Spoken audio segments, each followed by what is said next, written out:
Hello YouTube, this is Harley1042 here, and I'm going to show you how to do a 3x3 Rubik's Cube. This will be part 1 of 7, so stay continued for the rest of the parts. I'm just going to show you very simple, well, it's probably the most complicated part of the Rubik's Cube, because you got to start from scratch and you really don't have much knowledge on it, but what you want to do is try to get this cross, okay? So first off, I'm going to tell you some notation and some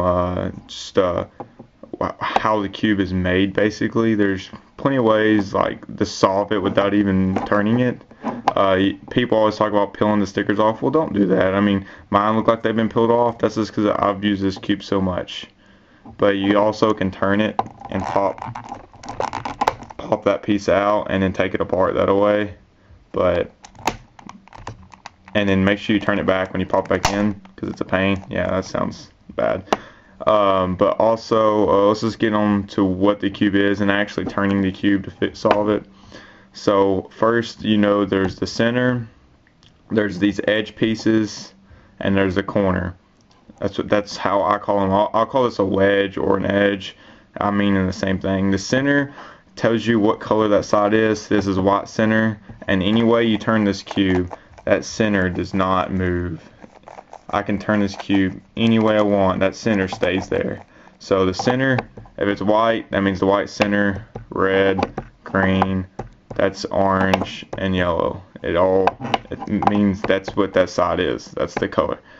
Alright, and let's see, let's go over the sides, how you call it. If I'm holding the cube like this is the upper side, so I call it U. This is the right side, R, left side, L, front side, F, down side, D, and back side, B. That's how the notation will go whenever you do algorithms. Algorithms are just a series of moves to move a piece around to a certain spot without messing something else up. So you don't need to learn a few of them, but I'll show you a lot of tips to help you figure it out. More on the notation, whenever you want to turn something, like let's say if I say U, if I have U written on the screen for you to do an algorithm, U means turn the U layer, the U, which is the top, the U upper. If it just says U, you turn it clockwise. Okay, now if it says U with a apostrophe, U inverse means counterclockwise. Okay. Now if it says right with just an R, that means R right clockwise. So you need to look at it as though you're facing that side. So you want to look at the right side, clockwise is that way.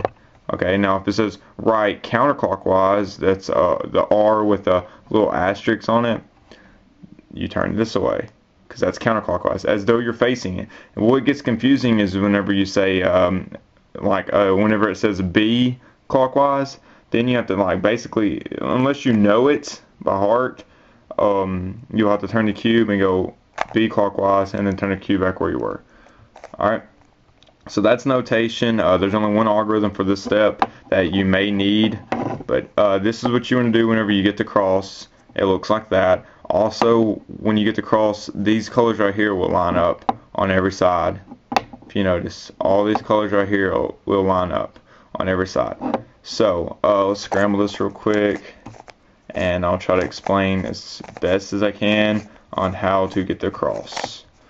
So I like to do the white side first, so that's what we're going to start with, and trying to get this little cross. So what you want to find is these edge pieces with the white on it. So just look around the cube until you find one. Here's one right here. And the other color on this edge piece is blue. So you need to make sure this is near the blue side. So let's just turn this to the blue. Okay, turn it to the blue. Now we need to get this piece up here. So, I mean, if you try to do this, well, it's kind of there, but it's not. You just kind of have to play around with it to figure out how to get this piece up there.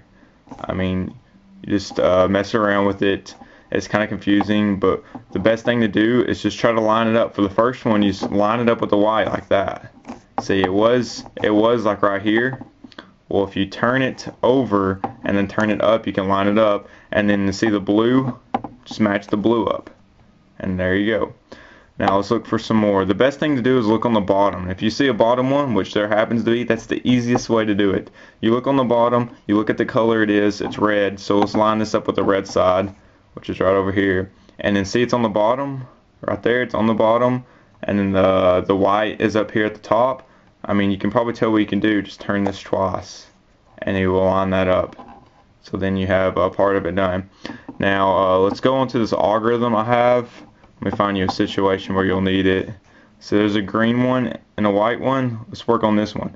Now if you want to do this algorithm, what this piece needs to be right here.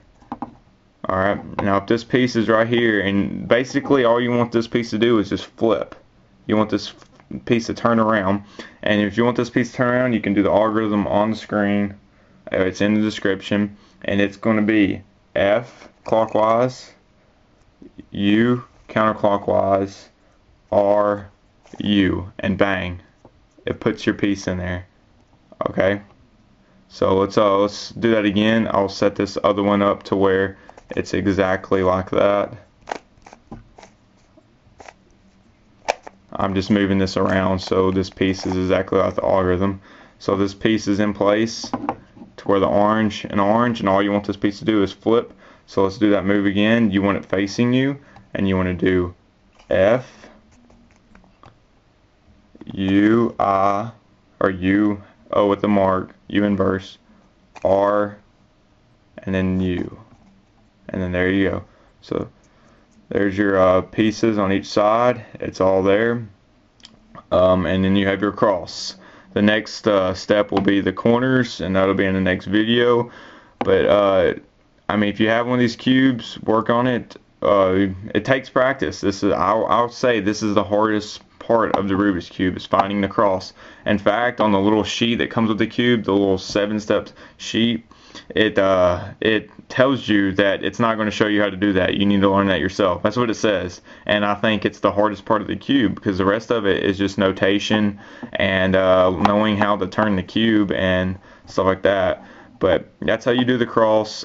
Just be patient with it. If you can't figure it out, set it down for a day or two, and then come back to it, and you'll figure it out. If you have any questions, put them in the comment below, and I'll see you on part 2. Thank you.